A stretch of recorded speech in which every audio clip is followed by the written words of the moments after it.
What's up mga tol, Mang Tutu TV nga pala. Kamusta po kayo? Magandang buhay sa inyo. Eto, may magandang tayong balita. Tungkol kay Naoya Inoue, ang The Monster ng Japan. Mga tol, may good news tayo. Iba balita, nagsasabi na si Naoya Inoue. Gusto niya talaga makakalaban si John Riel Casimiro, ang angas ng Pinas. Yan ang request niya sa kanyang promoter. Pero, hindi pa yan. Hindi pa yan, importante. Special yan si John Riel Casimiro para kay Naoya Ino. Gusto ni Naoya Inoue, kalabanan muna si Luis Pantera.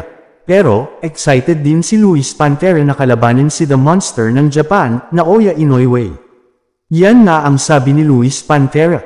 Special siya daw. Iba ang label ni Luis Pantera. Yan ang sabi niya kay The Monster ng Japan, Naoya Inoue.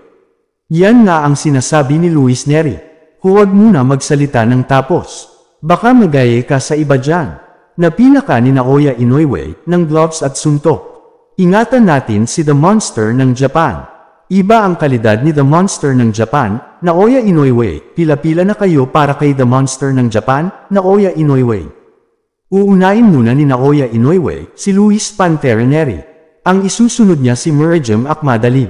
Yan ang susunod. Eto, matapos ang 2024. Gusto niya makalaban sa GOP8. Ang angas ng Pinas, John Riel Casimiro Cuadro Alas. Yan ang sinasabi niya. Gusto niya talaga sa GOP8.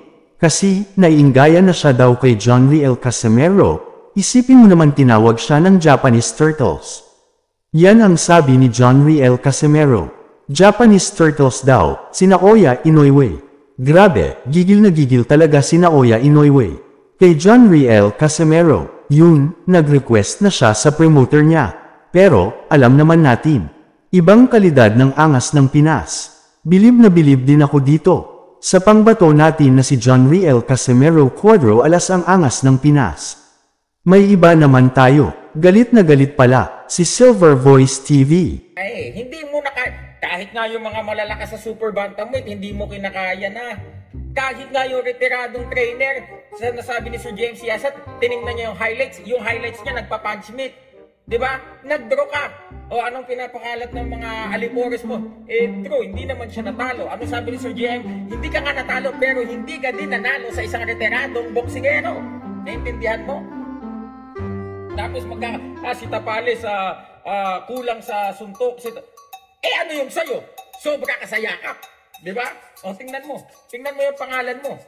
Kung sino-sino na lang pinag-uusapan, pinagkakatuwaan ng pangalan mo. Baka sa palakasan ng inuman, doon matalo mo si Inoue. Man, come on, man. Kung kayo uguni nga, gano'n na yung hininga mo, kay Naoya Inoue, baka tumagos ka na sa pader, Dre.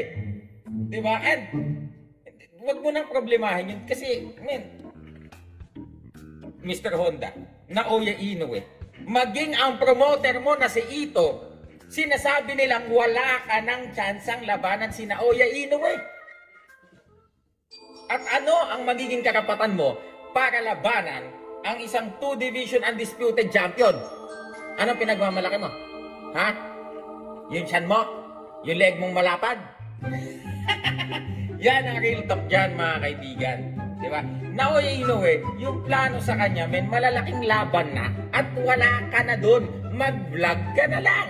Naintindihan mo? Yun na lang yung i-focus mo.